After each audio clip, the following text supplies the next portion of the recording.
So Oregon had a big opportunity against Purdue, and they unfortunately couldn't get it going offensively. 65-58, the final. The inverse of the Illinois game where they couldn't defend. Oregon was absolutely outstanding on defense.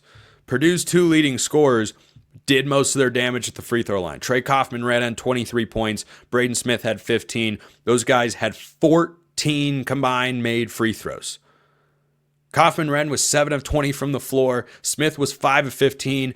Nate Biddle had 6 blocks. This was a great defensive game for Oregon. I am not throwing in the towel by any stretch of the imagination. I know it is disappointing. Shout out to the crowd and everybody that showed up. The environment was really good. It needs to continue being that. And Oregon's got Washington coming up on Tuesday, I believe. And that's a game that Oregon really needs to win. You got to have a bounce back there against a Washington team that has not been very good. But this is basketball in the Big Ten. It's hard. It is hard to win on the road, at home, wherever. Like Purdue is playing really, really good ball. Matt Painter is an excellent coach, but Oregon's offense in this game was bad. So Matt Prame had tweeted out a couple of these quotes.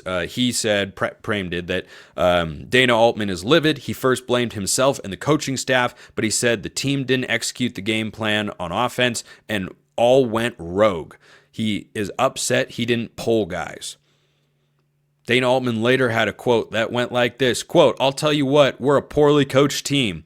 That was 16 turnovers, leaving our feet fundamentally not sound, and the shot selection was awful.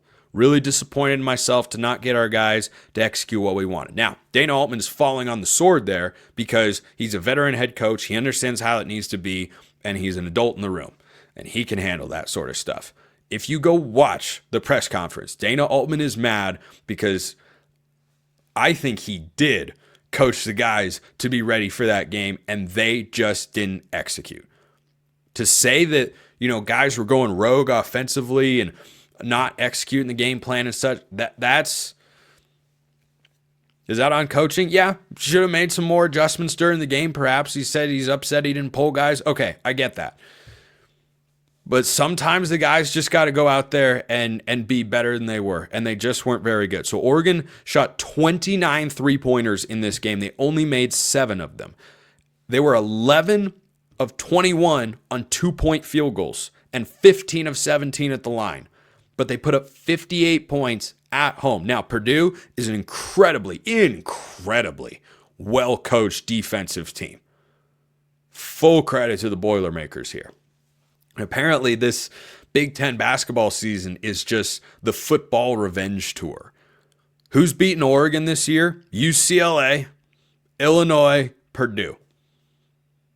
Oregon beat all of those teams by a lot on the football field. So maybe it's that. Maybe it's just the law of averages coming around and whatnot. But it is certainly disappointing that all 3 of Oregon's losses have come at home. However, none of those losses go down as quote-unquote bad losses. You can say disappointing, missed opportunities, 100%.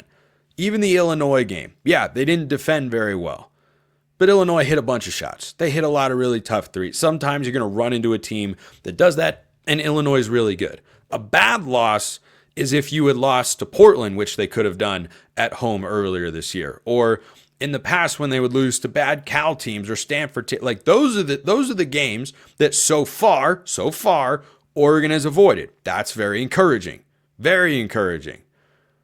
This is still a really good team. By the way, Alabama just went to Kentucky and won and was solidly the better team for probably 35 of the 40 minutes that they played.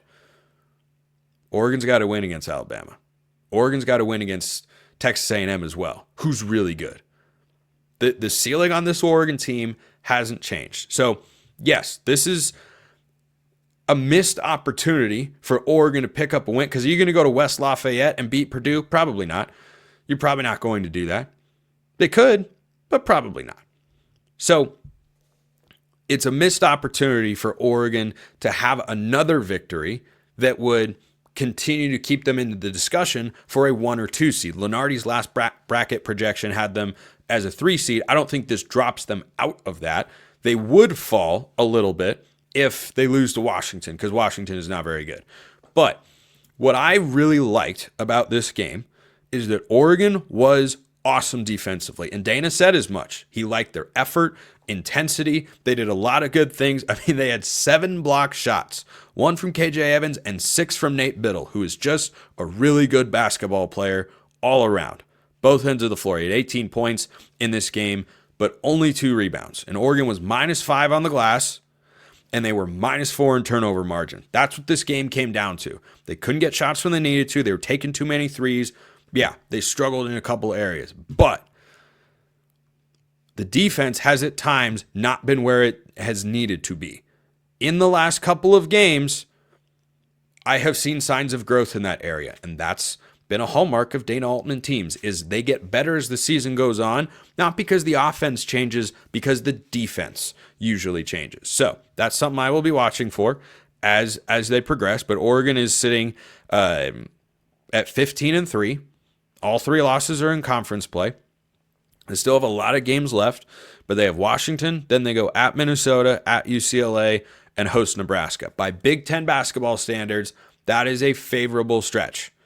And the key will be not forcing up as many 3. 7-29. You got to figure out a way to make the offense just easier to play.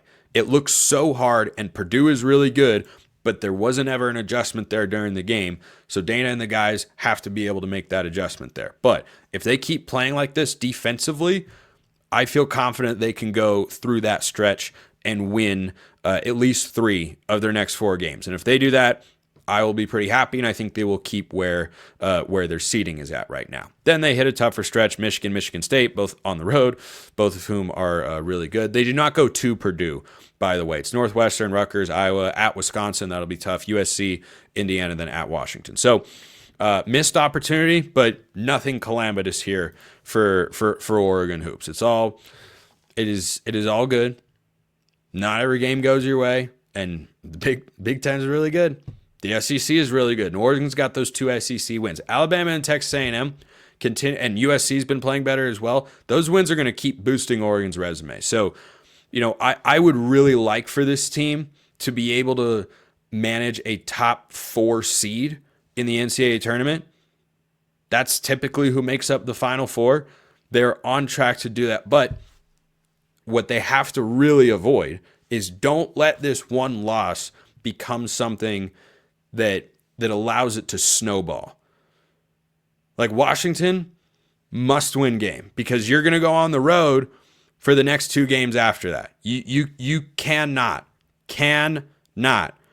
lose 2 in a row at home. Can't ever happen. I don't care who you're playing. Can't do it.